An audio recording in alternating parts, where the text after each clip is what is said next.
هاي جايز، اهلا بكم على قناه سمر تايم. في ناس كتير عجبها قوي الفيديوهات اللي كنت بنزلها عن الفطار بتاعي والغدا بتاعي والاكل الصحي وكده، وكتير طلبوا مني ان انا اصور ازاي الاكل بعمله، فعشان كده النهارده انا هصور معاكم طريقه تحضير العشاء بتاعي. طبعا النهارده هيكون سباجيتي بس مختلف شويه، وانا متاكده 100% انه هيعجبكم لانه طبق صحي جدا جدا جدا، علشان مش هنستعمل السباجيتي العاديه بتاعتنا اللي هي بتحط لنا كالوريز في جسمنا وبتزود الدهون والكلام ده كله. السباجيتي اللي هنستعملها النهارده من الكوسه، معموله من الكوسه العاديه الخضراء بتاعتنا. انا جبتها بشرتها بالمبشره العاديه بتاعتنا عشان تبقى اللي هي زي جوليان كده. هو دي الطبق ده كله عباره عن 2 كوسه اللي هي الكبيره، مش اللي هي بتاعت المحشي الصغيره، الكبيره. وكمان حضرت جزر، دي عباره عن جزرايه وحديه برضو قطعتها بنفس الطريقه. معلش انا لابسه النضاره علشان انا حاطه الكاميرا بعيد عشان تقدروا تشوفوا اكتر حاجه ممكنه وانا بحضر الاكل، فعشان اقدر اشوف الفوكس بتاع الكاميرا. ده السمك اللي انا عايزه اكله النهارده، عباره عن سمك تونه ستيك. بتيجي هي قطعه كده، انا بشتريها من السوبر ماركت، بتبقى متقطعه، بس حاطه عليها ملح وفلفل، ذاتس ات. السباجيتي محتاجه صوص، وانا الصوص اللي انا هستعمله النهارده اللي هو البيستو صوص. ممكن تشتري جاهز من بره، بيتباع هو في يعني معلبات، او ممكن تعمليه في البيت، هو سهل جدا. انا اوريدي حضرته عشان بس اوفر في الوقت. عباره عن الريحان، حزمه ريحان تكون كبيره مليانه، زيت زيتون كتير على قد ما تقدري، توم وملح وفلفل وشويه ليمون. انا بحب احط بارميجان تشيز، لو مش حابه مش مهم، بس انا بحب احط البارميجان تشيز معاها، وبضرب كل ده مع بعضه ويطلع صوص زي كده. فده هيكون الصوص بتاع الاسباجيتي بتاعتنا. انا راجعه من بره هلكانه وجعانه، ويعني ما كانش في عندي اي بلان ان انا اصور، بس حبيت ان انا اصور لكم الطبق ده بالذات لانه هيلث جدا وهيعجب ناس كتير. يعني الناس بالذات اللي بتحب المكرونه بيعانوا من مشكله زياده الوزن او بيبقوا عايزين يخسوا وما بيقدروش يبطلوا ياكلوا مكرونه. الطبق ده علشان كنتوا يا جماعه. فانا اول حاجه عملتها وانا بتكلم معاكم كده، كنت سايبه الطاسه بتاعتي على النار، حطيت بس فيها شويه زيت زيتون وحطيتها تسخن، لان انا هحضر السمك الاول، وعشان احضر السمك بالطريقه اللي انا عايزاها لازم تكون الطاسه سخنه جدا، لان انا مش بسويه خالص، انا بس بعمله بان سيرد عباره ان انا بشوح من فوق ومن تحت ومن جوه، بيبقى ني ما بيبقاش مستوي. بس فهي الطاسه كده سخنه معايا، هروح منزله السمك بتاعي. تكون الطاسه سخنه علشان السمك يستوي بسرعه من تحت، بس من غير ما يستوي من فوق. بس هحضر طبق هنا بس عشان اطلع السمك على المفروض.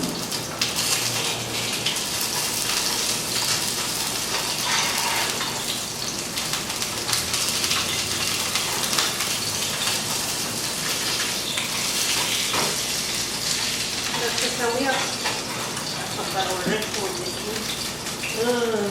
شايفين انا بسويها بس من تحت، ودلوقتي هقلبها يعني قبل ما السمكه تستوي كلها هروح قلبها على الناحيه الثانيه.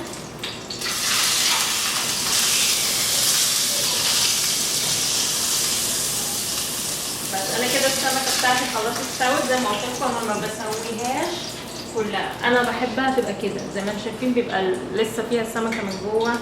بس هسيبها هنا في الطبق واحطها على جنب، وفي نفس الطاسه هوطي بس الحراره شويه في نفس الطاسه، وفي نفس الزيت هحط الجزر بتاعي.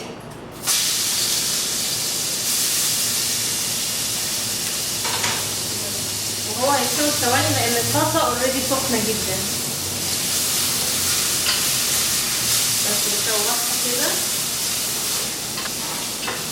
والميزه في الطبق دوت ان هو مش زي الاسباجيتي العاديه، مش هنحتاج لا نسلق ولا نحط طبق تاني ونشيل من حله لحله ولا الكلام ده، كل حاجه هنشوحها في طاسه واحده وخلاص على كده. معرفش انتوا جربتوا تاكلوا كوسه نيه قبل كده ولا لا، بس جربوا وهتعجبكم جدا، طعمها حلو قوي، بتتحط على السلطه العاديه الخضراء. بس انا عندي نوت الجزر خلاص، يعني انا ما بحبوش مستوي قوي، يعني نص سوا كده. وهروح حاطه الكوسه بتاعتي، ومش هسيبها كتير لان هي اوريدي يعني ما بتاخدش وقت. والكوسه من الحاجات اللي هي زي السبانخ كده، اللي لما بتسووها بتصغر حجمها بيقل، فعشان كده لو انت هتعملي اعملي كميه يعني كويسه. عشان كده هقلب الجزر مع الكوسه.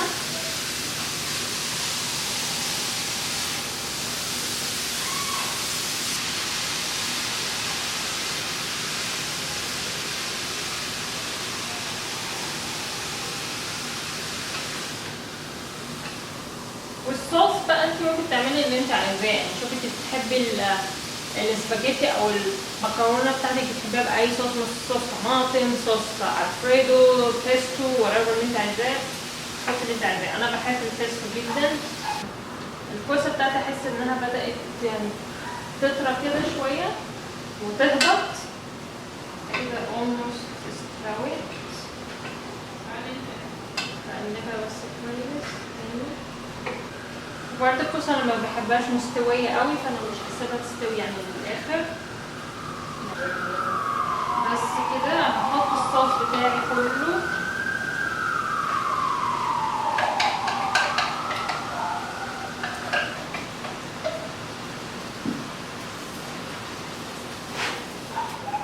بس واقلب بقى كل حاجه.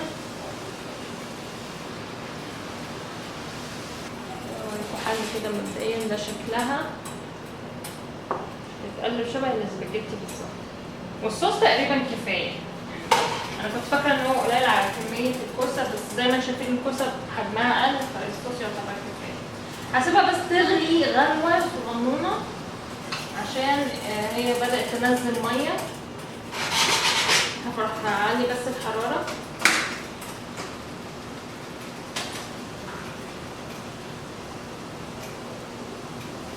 انا اوريدي حاطه ملح وفلفل وكل السيزونينج في اللي هو الصوص بتاع البيستو، وكمان فيها بارميجان تشيز، يعني هي فيها حدوقيه لوحدها، بس برضه هجرب عشان لو حبيت ازود ملح او فلفل.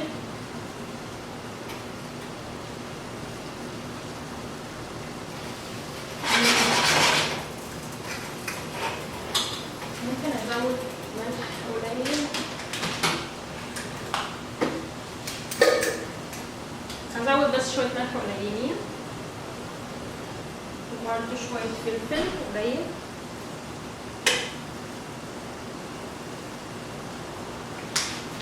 وانا بحب احط حاجه اوبشنال مش لازم تعملوها، بس انا بحب احط عين جمل عليها. فبعد ما هخلصها هحط عين جمل بس كده كفايه عليها كده. كفيت عليها فده هو كده شكلها. شايفينها عامله زي الاسباجيتي بالظبط. انا هعمله دلوقتي السمكيه بتاعتي.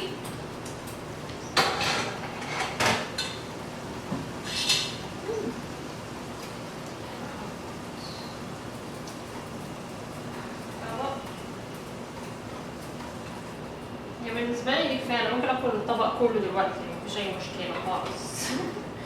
بس انا هبدا بكميه صغيره الاول، وبعدين لو عاوزه التاني هبقى ازود. بس ده شكلها هنا عين الجمل.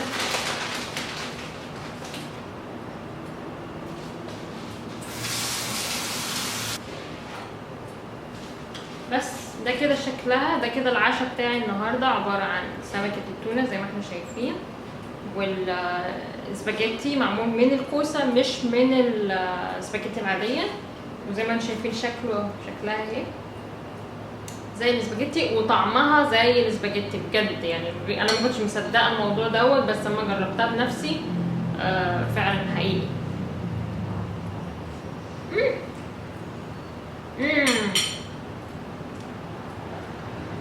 حلو جدا، والصوص البيستو ممتاز.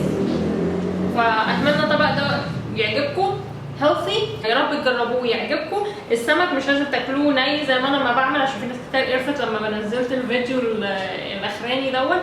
يعني ممكن تسويه كله، ممكن تعملي معاه فراخ، ممكن تعملي معاه جمبري، تعملي اللي انت عايزاه. ف ده وجبه العشاء بتاعتي. زي ما تشوفوا ما خدتش وقت خالص، كل حاجه سهله موجود يعني، واستعملنا طاسه واحده، ما عملناش يعني اي حاجات بق يعني غسيل اطباق او كده. فاتمنى يكون الوصفه دي عجبتكم وتكونوا هتجربوها، ولو جربتوها وعجبتكم سيبوا لي في الكومنتس تحت الفيديو. ومعلش انا مش عارفه اتكلم عشان تعبانه وجعانه فهشوفكم الفيديو اللي جاي ان شاء الله. باي باي.